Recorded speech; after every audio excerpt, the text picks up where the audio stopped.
was the trip? Views were incredible. The people were Agent Graves. She's my best for the agency. She was groomed. And her husband. I missed you. Civilian. Doesn't know who. Honey? You're home, Anne. Where's my husband? Canary Black. You fail. Your husband died. Sorry. It's time to level the playing field.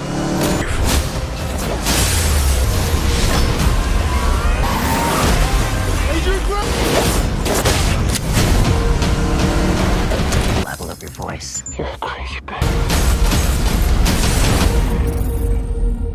اهلا وسهلا بكل العفاريت وملخص جامد وجديد. اتمنى تشتركوا في القناه وتفعلوا الجرس عشان توصلكم اجدد ملخصاتنا، ويلا بينا على الفيلم. بنبدأ الفيلم في طوكيو مع العميلة السرية ايفلين، وواضح انها بتستعد لمهمة وبتنط من فوق البرج وهي ماسكة في حبل لحد ما نزلت مكان معين وقتلت الحارس ودخلت الشقة، وبنشوف رئيس عصابة اسمه كينجي وهو بيتكلم في التليفون، فجت من وراه بالمسدس وطلبت منه يفتح لها الخزنة بتاعته علشان تاخد منها فلاشة. بالفعل فتح لها الخزنة، بس في حارس دخل لهم قبل ما تاخدها، وكينجي خد الفلاشة وكان هيهرب، فضربته بالمسدس في رجله لحد ما تخلص على الحارس بتاعه وتحصله، وبدأت بينهم معركة المفروض كانت تطول شوية، بس هي انجزت معاه وغرقته في المية لحد ما قطع النفس ومات، فطلعت الفلاشة من جيبه وبكده تكون تمت مهمتها. وبعدها بنشوفها في كرواتيا وهي داخلة الشقة بتاعتها، وبنعرف انها متجوزة دكتور ديفيد، وقال لها انه رايح امريكا بعد كام يوم وطلب منها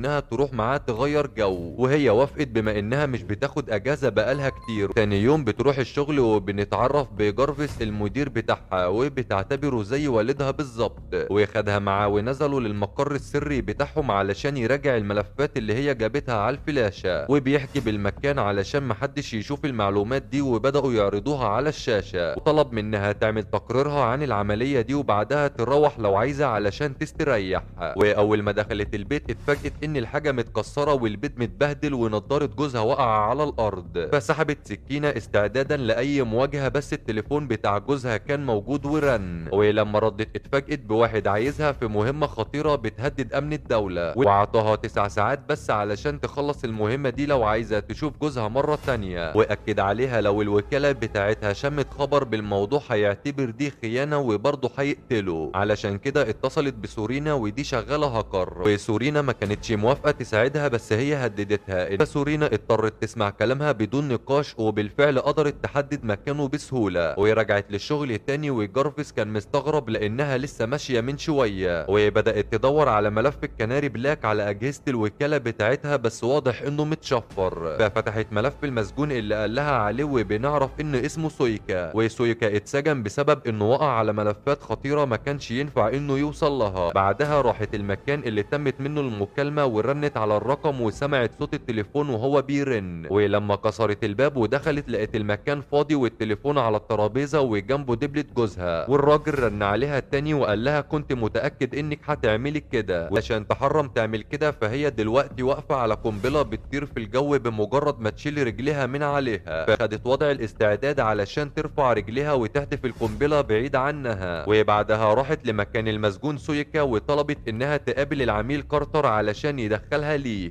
في انها تقابله واكد عليها انه هيراقبها من الاوضه التانية، وبدات تتكلم مع سويكا بخصوص الراجل اللي قتلته في اليابان على اساس انه يعرفه. بعدها سالته عن ملف الكناري الاسود فشتمها ومرضاش يقول لها اي حاجه، وايفي اتعصبت منه وبدات تضربه وسحبت السن الصناعي من بقه، بس لقيتها فاضيه والملف مش فيها، وكارتر دخل لها وبعدها عنه فمسكته من دراعه قبل ما يضربها لحد ما عرفها انه كده تمام، فسابته ومشت، وقرر يكمل العميل جارفيس علشان يبلغه باللي ايفي عملته، وخد باله من السنه وفهم ان الملف معاها، فامرهم يقفلوا المكان بسرعه علشان ما تخرجش بالملف، وبداوا يطردوها، وايفي ما كانتش سهله وضربت الاتنين دول وبالفعل خرجت من اول باب وربطته بحبل علشان تعطلهم لحد ما تهرب، وجارفيس اتفاجئ لما صوره ايفي ظهرت قدامه وهي مطلوب القبض عليها، وجات له مكالمه من نائب المدير ايفانز بخصوص اللي حصل علشان يقبض عليها فورا. وجارفيس بيأكد لإيفانز ان ايفي مش خاينة زي ما هو معتقد، وعرفوا انها بتتدرب معاهم من وهي 18 سنة، وقرروا يبعتوا قوات خاصة للمطارين علشان يقبضوا عليهم قبل ما يهربوا. ومراته ماغي بترن عليه ولسه بيقول لها مش وقتك خالص. اتفاجئ ان ايفي هي اللي بتكلمه، وبتعرفه ان في حد خطف ديفيد وعايزين ملف الكناري الاسود، وبتأكد له انها ما لقتش الملف في سن سويكا زي ما هم فاهمين، وانها ما بتخونش البلد، ولو عايز يتأكد يروح بنفسه لبيتها وهيلاقيه متكسر وباين قوي ان في عملية خطف حصلت. وهي راحت تقابل عميل اسمه هنريك علشان يجيب لها معلومات عن كل العملاء الاجانب اللي موجودين في البلد، وكان ليها شقة محدش يعرف عنها اي حاجة، واتأكدت ان محدش دخلها علشان كانت سايبة الورقة دي مكانها. ودخلت تقعد على الكرسي وفي مسدس تحت الترابيزة، سحبته اول ما حست ان في حد وراها، وبدأت بينهم معركة وهي كانت مسيطرة فيها لحد ما ضربته ووقعته على الارض وقتلته. وكانت شايلة شنطة في مكان سري جوه التلاجة، بس قبل ما تفتحها تليفون الراجل ده رن، وبتأكد له ان السنة كانت فاضية والملف ما كانش فيها، بس هو ما كانش مصدقها، فكلمها فيديو علشان يوريها جوزها وهو بيتعذب يمكن تحس على دمها وتخلص المهمة علشان تنقذه. فبعتت رسالة مشفرة لجارفيس بمكان يقابلها فيه علشان تحكي له اللي حصل، بيعرفها انها حتى لو وصلت للملف ده مستحيل تسلمه لحد لانه خطير وهيعتبر خيانة للبلد. وايفي بتقول له انهم مرتبين كل حاجة وبيحاولوا يلبسوها قضية مش بتاعتها علشان تساعدهم، وبتتفاجئ انه متفق مع كارتر علشان يقبضوا عليها ويوقفوا اللي هي بتعمله. وكارتر سألها عن الملف اللي خدته وهي بتأكد له انها ما خدتش حاجة. بنشوف ان في عربيتين انضموا ليهم على الطريق، والظاهر كده انهم جايين علشان ايفي، وقربوا من عربيات كارتر ولزقوا فيهم متفجرات علشان يقلبوا بيهم العربية، وبالفعل واحدة منهم اتفجرت بس اللي فيها ايفي وكارتر كانت لسه سليمة. وايفي دخلت فندق وطلبت حجز في الدور الثالث في مكان معين على اساس انها بتحب الفيو بتاعه، وجهزت نفسها لمهمة. وبالمناسبة القناع ده كاتم للصوت وعرفته ان القناع ده كاتم للصوت علشان ما يتعبش نفسه على الفاضي، واضطر انه يقول لها الباسورد، بس طلع غلط فاتعصبت منه وكسرت له كمان صبع وهددته ان التالتة هتفجر دماغه. وبرضه المرة دي الباسورد كان غلط، فحطت قنبلة حوالين رقبته وعطت له اخر فرصة، ورنت على سورينا علشان توصلها لشركة KLB اللي فيها ملفات الاستخبارات المركزية. بعدها كلمت جارفيس علشان يبعت لها المخطط بتاع المبنى بحيث تقدر تدخل وتخرج من غير ما حد يحس بيها. وسورينا قابلتها ومعاها طيارة اللي هي عاملاها علشان تشيلها لحد المبنى، وعطتها جهاز بيفك الشفرات يفتح لها اي باب برقم سري. ودخلت المبنى ووصلت لمكان الاجهزة وفتحت الباب بالجهاز بتاع سورينا، وبمجرد ما كتبت اسم الكناري الاسود لقت الملف قدامها فبدأت تنسخه على فلاشة. في الوقت ده كانت سكرتيرة ايفانز رايحه له علشان تعرفه ان في حد استخدم الكارنيه بتاعه من شركة BLK، فقال لهم انها ايفي وبتسرق الكناري الاسود، وطلبوا من الشركة تفصل الاجهزة بسرعة ويقبضوا عليها. بس ايفي كانت خلصت نسخ الملفات والانذار اشتغل في المكان، فطلبت من سورينا تبعت لها الطيارة، والطيارة كانت وصلت لها فنطت في الجو واتعلقت فيها. والحراس فضلوا يضربوا نار بطريقة عشوائية لحد ما رصاصة جت فيها وعطلتها، والطيارة نزلت بيها بالراحة لحد الارض، وبعدها جت عربية وكسرتها حتت. والراجل ده نزل يطمن عليها بس هي زقته وهربت بالعربية بتاعته. جابت اللاب بتاعها علشان يشوفوا الفيديو اللي معاها وتفهم هو عبارة عن ايه. ده فيروس خطير بيعطل النت على مستوى العالم. كان باقي 6 دقايق والساعة تبقى 12 وجوزها هيموت، فكانت بتجري بسرعة علشان توصل لكابينة التليفونات اللي قال لها عليها، بس في عربية كانت جاية من شارع جانبي بكل سرعتها وخبطت فيها، والتليفون كان بيرن وهي جاية عليه وبتقول انها وصلت بصوت عالي، وبيظهر ان في حد في المكان ضربها بصاع الكهرباء من بعيد وبعدها حقنها بمخدر. وبريزنوف بدأ يستخدم الفيروس بس الاول هيطلع مباشر علشان يعرف كل الدول بطلباته، وبيأكد لهم ان اللي مش هيدفع له هيفصل النت والكهرباء في بلده كلها وبكده البلد هتموت. فطلب 1% من الناتج المحلي لكل بلد على حسب اقتصادها، وعلشان يتأكدوا ان كلامه مش هزار قال لهم يشوفوا ايه اللي هيحصل في سنغافورة. وبالفعل بدأ يفصل عنها الكهرباء والنت، والبلد بقت عبارة عن ضلمة ما فيهاش عمود نور شغال، ويبعت لهم حسابه قدامهم ساعة بالظبط يكونوا بعتوا الفلوس يا اما هيحصلوا سنغافورة. وجارفيس كان وصل لمكان التليفون بتاع ايفي بس كان في حراس هناك، فشغل دماغه وعمل نفسه سكران ودخل المكان بالغلط علشان يقتلهم بسهولة، ودخل جوه لحد ما وصل لبوابة بس اتفاجئ بواحد وراه بالمسدس وخده لبريزنوف، وطبعا اتفاجئ لما عرف ان هو اللي ورا كل ده، وبريزنوف اتأكد انه لوحده فقرر يقتله بما انه عرف حقيقته علشان ما يبقاش مصدر خطر على حياته. وفوق ايفي بقلم على وشها، طلبت منه تشوف ديفيد زي ما وعدها فبعت يجيبه علشان ينفذ كلمته، بس ابي ضربته بالرصاص قدامها علشان تنتقم لجوزها اللي هي قتلته، وابي شدت ديفيد علشان تضربه بالسكينة بس هو كان فايق وضربها الاول، وايفي وقعت منها المسدس ومسكتها من راسها برجليها لحد ما ديفيد يخلص عليها، وفي حارس دخل لهم فقتلوا، بس ابي قدرت تفلت من ايفي وضربته، بس ايفي اتفاجئت بطريقة ديفيد في القتال وانه قدر يخلص عليها بكل سهولة، وبمجرد ما فكها ضربته وهي بتقوله ان ديفيد مستحيل يعمل اللي هو بيعمله، وبيأكد لها ان هو جوزها بس هو اللي عرف بريزنوف بالكناري الاسود، وسويكا كان شغال لحسابه وقال له ان الملف معاه علشان كده عمل نفسه مخطوف وهي تروح تجيب منه الملف، وايفي اتفاجئت لما شافت جارفيز مقتول ومرمي على الارض، وديفيد راح للوحة التحكم بتاعت المبنى علشان يفصل عنهم الكهرباء، وايفي وصلت لمكان بريزنوف وكانت مستنية الفرصة المناسبة علشان تهجم عليهم، بس واضح ان في مولدات كهرباء في المكان علشان يعرفوا يكملوا شغلهم تحت اي ظروف،